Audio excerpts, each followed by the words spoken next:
오늘 시작하기 전 생뚱맞는 질문부터 해보겠습니다. 성령은 어디에서 비롯되었습니까? 니체아 콘스탄티노플 신경은 성령은 성부와 성자에게서 발하셨다라고 선언하고 있습니다. 이 선언의 의미 속 깊은 뜻 중에 하나는 시작부터 마지막 구원에 이르기까지 구원 역사의 모든 사건은 삼위일체 하느님 모두의 공동 작품이라는 점을 밝히고 있다 하겠습니다. 그 일의 주체는 구분되어 있지만 그 일 자체는 분리되지 않았다는 뜻입니다. 그렇다면 세례를 받고 견진을 받는 것 역시 삼위일체 하느님의 공동 작업일까요? 그렇습니다. 공동 작품입니다. 하느님께서는 빛을 비추어 주셨고 그리스도께서는 가시적 표징이 되셨고 성령께서는 보이지 않는 은혜를 주셨습니다. 그 은혜로 말미암아 여러분들께서 세례를 받게 되었던 것입니다. 그러니까 여러분들께서 세례를 받아야 되겠다고 결심하기 전에 먼저 하느님께서 섭리의 빛으로 비추어 주셨고 성령의 은총은 여러분들을 감싸 주셨고 그 마음을 뜨겁게 데웠던 것입니다. 마찬가지로 이 견진을 받게 되면 성령께서는 삼위일체 하느님이라는 최고의 선물과 그분으로부터 비롯되는 선물을 주실 것입니다. 혹자는 은총과 인간 이성과의 관계를 궁금하게 여기는 분들이 있었습니다. 이에 하느님의 은총은 인간의 이성에 거슬러 작용하지 않는다라는 신학의 오랜 격언을 그 대답으로 드리고 싶습니다.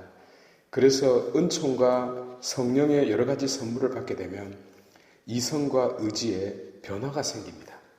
이성과 의지에 반하는 것이 아니라 오히려 이성은 탁월해지고 의지는 강력해집니다. 하여 이성에는 지혜, 통달, 지식, 의견의 선물이, 의지에는 굳셈, 효경, 두려움, 곧 경외라는 선물이 주어짐으로써 성령의 선물을 받는 이들이 진리를 찾는 데 있어서 뛰어나고 악을 피하는 데 있어서 단호해지는 것입니다. 말하자면 요한복음 15장의 포도나무의 비유가 가르쳐주듯 가지가 나무에 붙어있지 않으면 안 되는 것처럼 우리가 성령으로부터 물과 영양분을 공급받지 못하면 말라 죽고 마는 것입니다. 따라서 성령께서 주시는 선물과 더불어 성령께서 맺어주시는 열매는 곧 우리의 생명이자 영적 자양분이라 할 수 있겠습니다. 이 성령께서 여러분 한 분 한 분의 내면 속에서 놀라운 열매를 맺어주도록 인도하실 것입니다. 이 열매들은 우리 안에서 활동하시는 하느님의 현존을 드러내는 표징입니다. 아멘. 이로써 여러 성도분들의 삶에 어떤 열매들이 맺힐 것이온데 이것이 바로 9가지 성령의 열매가 되겠습니다. 한번 찬찬히 살펴보도록 하겠습니다. 성령께서 맺어주시는 첫 번째 열매는 사랑입니다. 사랑은 모든 덕목들의 기초가 됩니다. 그러니까 사랑 없는 다른 열매들은 맺히지 않는 법입니다. 예컨대 기쁨은 사랑의 기쁨이고 평화는 사랑의 평화이며 호의는 사랑의 호의입니다. 왜 그럴까요? Deus caritas est. 하느님은 사랑이시기 때문입니다. 세상 모든 존재하는 것의 토대인 하느님이 바로 사랑이기 때문에 성령께서 맺어주는 다른 열매들은 모두 이 사랑 위에 서 있게 됩니다. 요한 1서 4장 16절이 하느님은 사랑이십니다. 사랑 안에 머무르는 사람은 하느님 안에 머무르고 하느님께서도 그 사람 안에 머무르십니다라고 적고 있듯이 사랑이신 하느님은 당신 안에 머무르는 자 속에 빨주노초 파남보의 아름다운 사랑의 열매들을 맺어주십니다. 그런데 평생 동안 대중가요를 들으면서 알 수 있듯이 우리도 나름 사랑을 하면서 살아오지 않았습니까? 그렇다면 성령은 어떤 종류의 사랑의 열매를 맺게 해주신다는 것일까요? 김태희를 주시겠다는 뜻일까요? 아멘. 그렇다면 저는 성령 평생 필요 없습니다. 통상 사랑은 에로스와 필로스 그리고 아가페가 있다고 하지 않습니까? 육체적 사랑, 인간적 사랑, 신적인 사랑 말입니다. 물론 이 세 가지 사랑은 며느리와 시어머니가 각각 떨어져 살듯 완전히 떨어져 있지는 않습니다. 우리 모두가 육신을 가진 존재이기 때문입니다. 말하자면 이 모든 사랑을 갖추어야 하지만 특히 최종적 사랑의 옷을 걸친 자가 되어야 한다는 것입니다. 이것이 신약 성경이 말하는 아가페 사랑입니다. 아가페 사랑은 알을 쭉 패는 사랑이 아닙니다. 이는 에로스와 필로스를 포괄하면서 넘어서는 사랑입니다. 흔히 우리 모두가 경험으로 알고 있듯이 상처는 놀랍게도 사랑으로부터 비롯됩니다. 모르는 사람한테 상처받지 않습니다. 관계를 맺지 않은 자에게서 상처받지 않아요. 가깝지 않은 사람에게서는 상처를 받아도 술 한 잔이면 가볍게 해결됩니다. 그러나 가까운 관계에서 비롯되고 깊이 사랑하는 이로부터 비롯되는 상처는 깊어집니다. 왜 그럴까요? 그 사랑이 이기적인 사랑이기 때문입니다. 이기적이라는 것은 본성적일 수 있으나 그러나 그런 모습은 관계를 올바로 형성하지 못합니다. 왜냐하면 관계는 서로가 존엄하고 서로가 동등하며 서로를 위하여 자신을 내어주는 사랑 안에서만 형성되기 때문입니다. 그런데 이 사랑이 쉽지 않습니다. 왜냐하면 말장난치는 것 같지만 우리 모두가 결국 이기적인 존재인 까닭입니다. 그러나 성령께서는 곧 자비로우신 하느님 아버지와 죽기까지 우리 죄인들을 위하여 당신 자신을 온전히 내어주신 그리스도로부터 바라시는 성령께서는 자비의 근원이자 사랑의 원천인 양위로부터 비롯되는 사랑을 우리에게 한없이 쏟아 부어 주십니다. 이로써 사랑이라는 성령의 열매는 우선적으로 자기 방식대로 사랑하는 것을 포기하도록 이끌어줍니다. 너를 향하여 눈을 뜨게 해줍니다. 너의 가치와 존엄함을 바라보도록, 너의 소중함과 존귀함을 느끼도록, 너의 아름다움을 깨닫도록 나의 내면을 흔들어 놓습니다. 이것이 사랑의 불을 놓으시어라는 청원이 담긴 성령 기도문입니다. 사실 사랑 없는 삶은 아무리 오래 살아도 가치가 없습니다. 왜냐하면 한순간도 너를 위한 진정한 사랑을 해본 적이 없는 까닭에, 다시 말해 사랑이신 하느님 안에 살아본 적이 없기 때문에, 아니 자기 안에 계신 하느님의 사랑을 스스로 체험한 적이 없기 때문에 그는 외적으로 살아있더라도 살아있는 자가 아닌 것입니다. 세상에서 가장 가련한 사람입니다. 사랑할 때만 삶입니다. 그러하오니 자신을 온전히 내어주신 그리스도의 사랑이 우리 안에서도 결실을 맺게 해주는 성령의 이 첫 번째 열매를 여러분 모두 간절히 청하는 자 되시기 바랍니다. 성령께서 맺어주시는 두 번째 열매이자 사실상의 첫 번째 열매는 신약 성경이 까라라고 부르는 기쁨입니다. 이 기쁨은 저같이 스타벅스 커피 한 잔에 촐랑대는 그런 기쁨과는 성질이 다릅니다. 그것은 본성 속 깊은 곳에서 우러나와 마치 내 자신이 분수인 양, 내 온 존재 밖으로 쏟아지는 폭포수와 같습니다. 이 기쁨은 포도나무에 비유해서 당신 안에 머물러라 라는 근거, 곧 내 기쁨이 너희 안에 있고 너희 기쁨이 충만하게 하려는 것이다 라는 이유였습니다. 나아가 이 기쁨은 예수님께서 마지막 이별을 앞두고 근심에 쌓인 제자들에게 한 약속이기도 했습니다. 요한복음 16장 21절은 해산을 앞둔 여자가 근심에 쌓이지만 아이를 낳으면 곧 생명을 얻는 기쁨으로 고통을 잊어버리게 되는 원리를 적고 있습니다. 하여 이 기쁨은 없어지거나 빼앗길 수 없는 그 무엇이라는 것입니다. 이는 우리와 분리되지 않고 우리 안에 계신 성령으로부터 발산되기 때문입니다. 결국 이 기쁨은 요한복음 16장 33절에서 말하듯 에고 빛이 문둥 내가 세상을 이겼다 라는 궁극적 승리와 결합되는 기쁨인 까닭에 결코 없어질 수 없는 기쁨인 것입니다.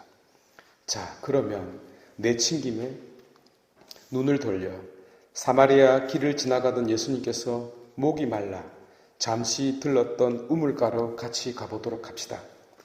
물 좀 달라고 하면 주면 될 텐데 서로 상종하지 않았던 관계로 말들이 오고 갑니다.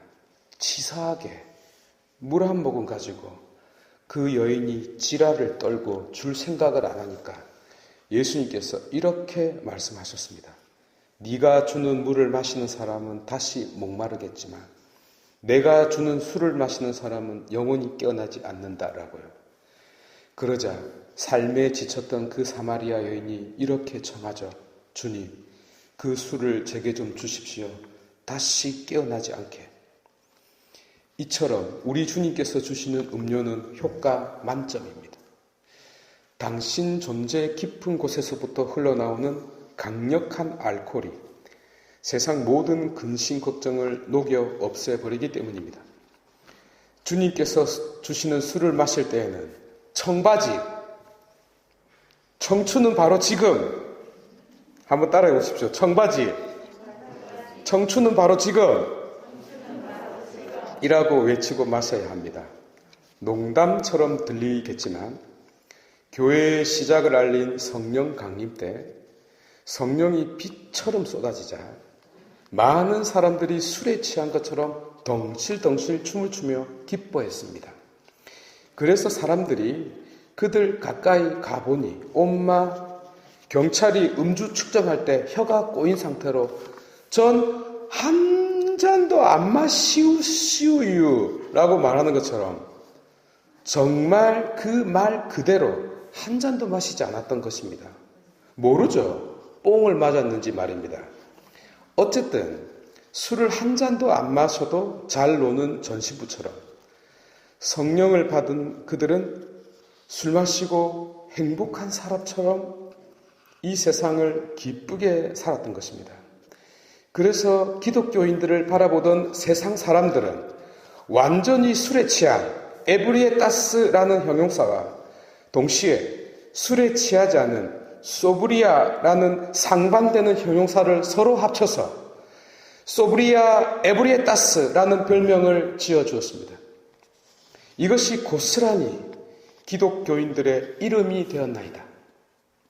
이 이름은 기독교 신앙, 특히 성령의 선물로 열매를 맺은 믿는 이들의 삶의 본질이 곧 말할 수 없는 기쁨임을 드러내주고 있다 하겠습니다.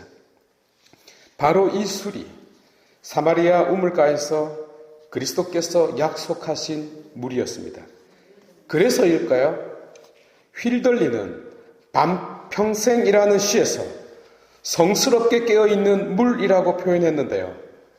이 물은 우리를 깨어있게 만드는 마취제와 같아서 우리 안에 잠자고 있는 기쁨을 이끌어내어 우리 모두를 사춘기 소년들처럼 변화시켜 주실 것입니다. 이제 왜 기독교 신앙이 기쁨이고 기쁨이어야만 하는지, 왜 성령께서 맺어주시는 사실상의 첫 번째 열매가 기쁨의 열매인지 이해가 되셨는지요? 성령께서 맺어주시는 세 번째 열매는 평화입니다. 평화는 어원이 에이레네입니다. 와이라노, 와이리산노 라는 경상도 발음과 비슷합니다. 예루살렘이 평화라는 뜻임에도 불구하고 전혀 평화와는 거리가 먼 것처럼 우리의 인간관계도 평화스럽지 못한 경우가 많을 것입니다. 왜 그럴까요? 와이리 카노 하는 사람들이 많아서, 와이리 산노, 와이리 캐산노 하는 사람들이 많아서 그렇습니다. 그러면 저 사람에게 문제가 있어서 평화가 찾아오지 않는 것일까요? 그렇습니다. 저 사람이 문제입니다. 저 놈이 싸가지가 없고 저 년이 지랄도 풍년이기 때문입니다. 그런데 말입니다. 나도 문제가 있을 수 있어요. 우리의 눈이 밖을 향하여 달려 있음을 생각해 볼 필요도 있습니다. 안으로 향해 있지 않습니다. 많은 이들이 좋은 사람을 만나기를 소망합니다. 그래서 이런저런 잣대를 갖다 대고 거기에 맞는 이들을 찾습니다. 하지만 이런 생각은 해보지 않으셨습니까? 내가 찾는 자 말고 그가 찾는 자 말입니다. 만약 그 사람도 나와 똑같은 잣대와 기준을 가지고 좋은 사람을 찾고 있을 터인데 나는 그 사람의 기준에 부합할까라는 생각 말입니다.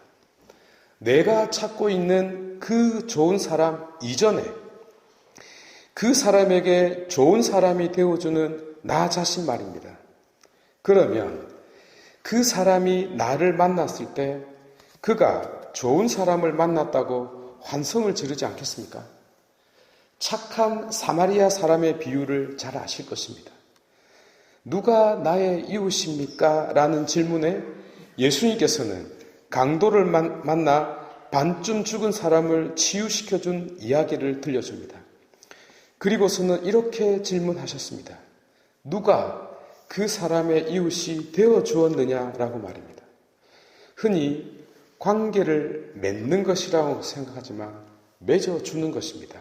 곧 되어주는 것입니다.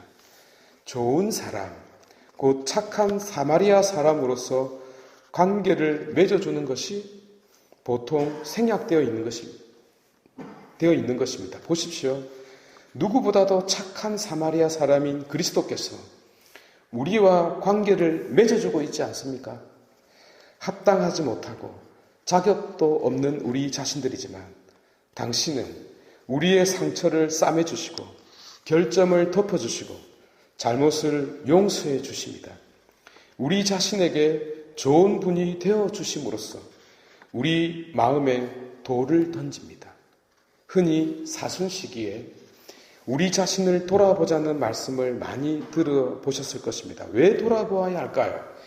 그리스도께서 우리를 존엄하게 대하시기 때문에, 그분이 우리를 소중하게 여기시기 때문에, 그분이 우리를 드높이시기 때문에, 예컨대 비천한 성모님 앞에서 두 손을 공손하게 모으고 서 계시는 하느님 때문에 바로 그분 앞에서 돌아보게 되는 것입니다. 그 순간 내가 누구길래 저 영원한 분께서 이렇게 하실까라는 의아함과 궁금함 때문에 돌아보는 것입니다. 하여 사순시기는 지난 여름에 나는 네가 무엇을 했는지 다 알고 있어 라는 말을 던졌기 때문에 돌아보는 것이 아니라 우리 자신이 얼마나 존귀하고 소중한 자인지 그 이유를 찾아보려고 돌아보게 되는 것입니다.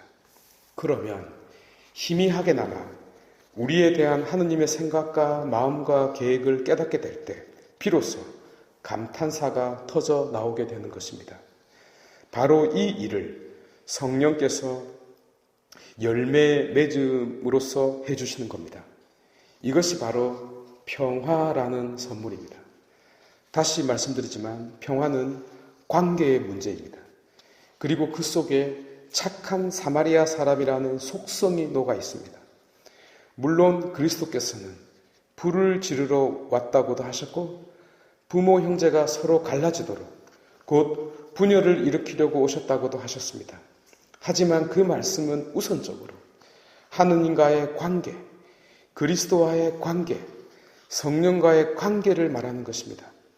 아가페 사랑과 마찬가지로 이 관계가 먼저 정립되어야만 다음의 관계가 성립되기 때문입니다.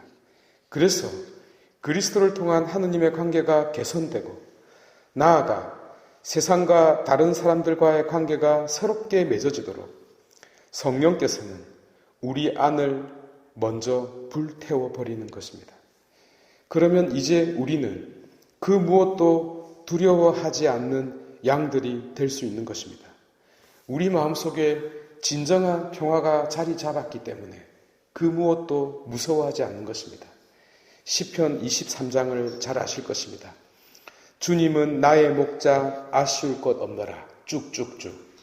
마지막에 죽음의 골짜기를 간다 해도 주님 함께 계시니 두려울 것이 없노라 라고 노래합니다. 왜 두렵지 않을까요? 어둠의 음산한 골짜기가 무섭지 않아서가 아닙니다. 나의 목자가 나와 함께 계시기 때문에 두렵지 않은 것입니다. 아무도 이 관계를 떼어놓을 수 없기 때문에 무섭지 않은 것입니다.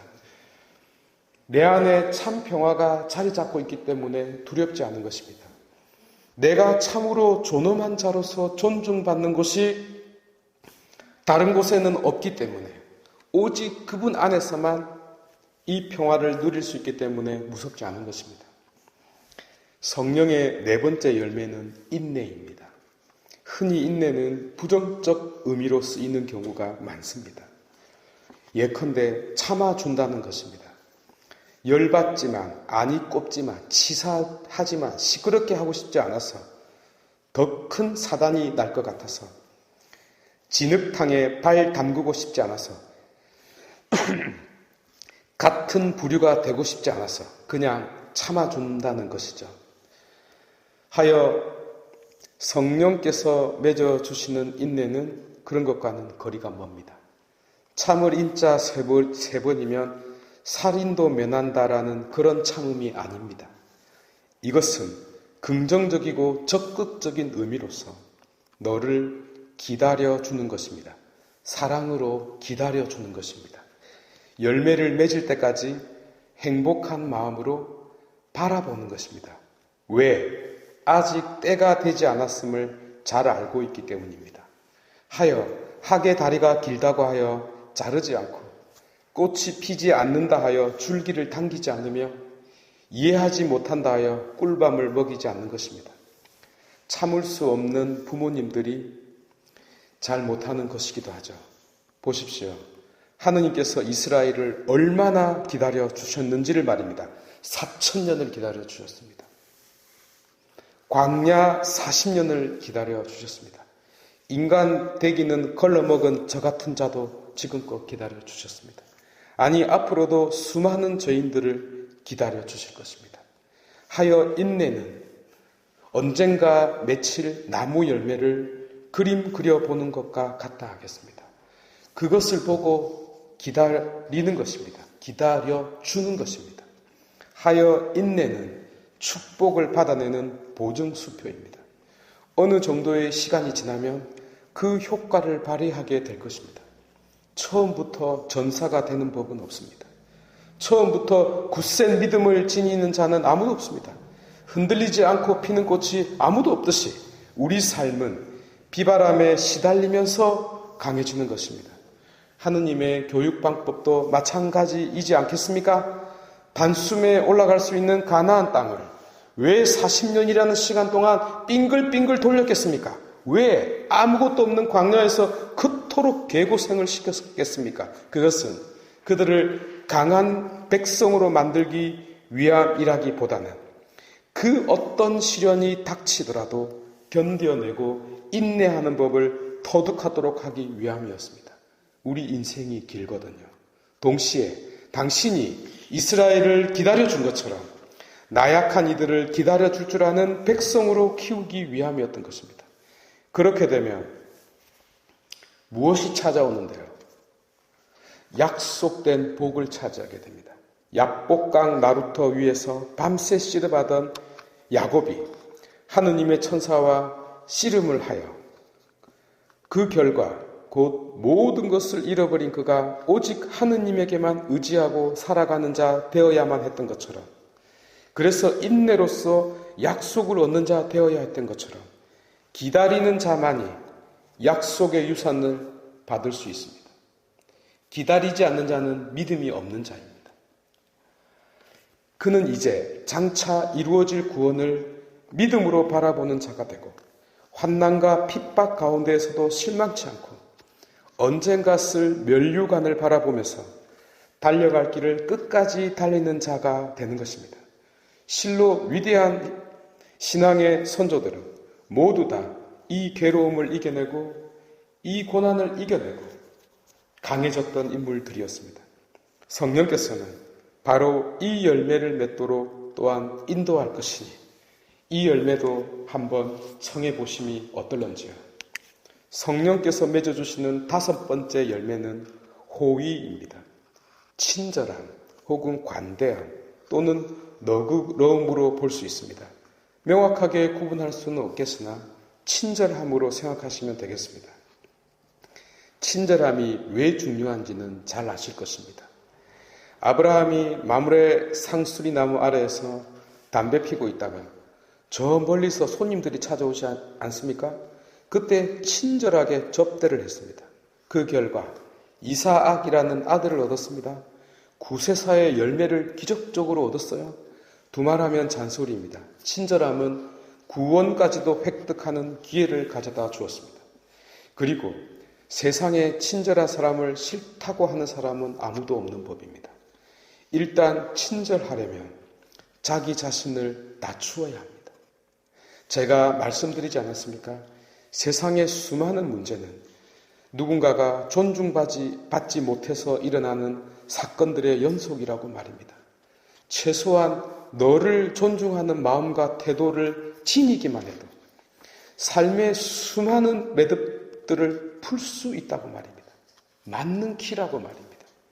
하여 친절은 구원 역사에서 뿐만 아니라 현 시대에도 절실히 필요한 성령의 열매라 하겠습니다. 우리가 친절하기만 했더라도 이 한국 천주교가 얼마나 성장했겠습니까? 참고로 마산교구에서 가장 겸손한 신부가 누구입니까? 저 아닙니까? 아멘.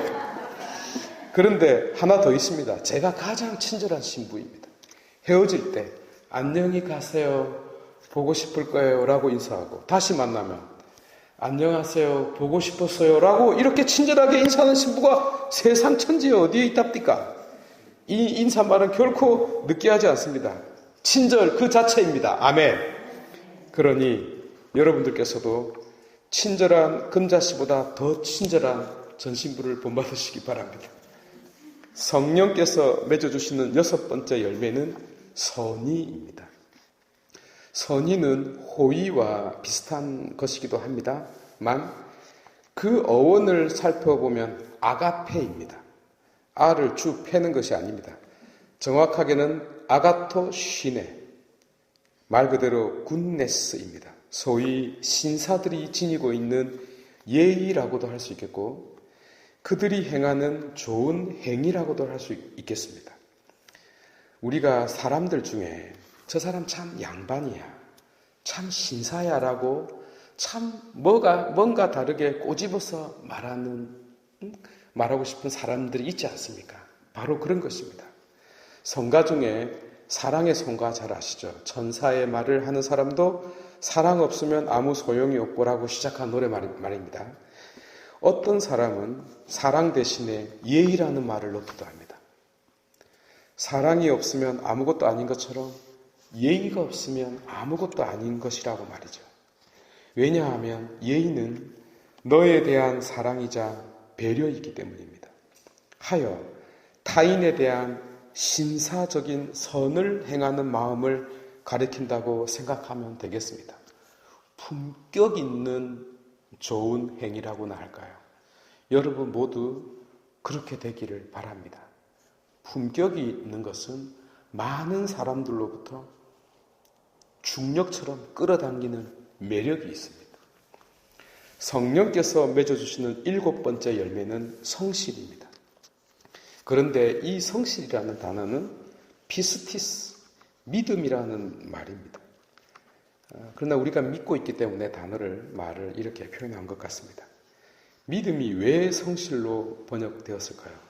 믿음은 항구함이지 않습니까? 그래서 앵커, 닻을 내린다는 뜻입니다. 배가 항구에 정박하게 되면 닻을 내립니다. 그래야 배가 바닷물에 휩쓸리지 않으니까요. 이 열매를 맺는 이는 말 그대로 견진성사를 제대로 받는 사람이 될 수 있는데요. 그러나 자칫 잘못하면 독종이 될 수 있으니 조심하시길 바랍니다. 수많은 순교자들이 이 열매를 먹고 그렇게 되었습니다. 만약 저에게 박해하는 사람이 팔을 비틀면 잠시만 배교할래 안 할래? 좀 잠시 생각했다가 배교 안 해. 그러면 다시 팔을 더 아프게 막 비틀면 잠시만 왜? 배교할래? 아니요 했다가 마지막으로 모진 박해를 당하면 잠시만 배교할게요 라고 말했을 것을, 무슨 이상한 열매를 먹은 그들은 끝까지 신앙을 지켰습니다. 성령께서 주시는 열매가 아니었으면 결코 순교하지 못했을 것입니다. 사실 자연인으로서 절대적으로 신의를 지키고 신앙에 항구하기란 참으로 어렵습니다. 오죽했으면 적군 깊숙이 들어가는 특공대에게 자살하는 약을 주겠습니까?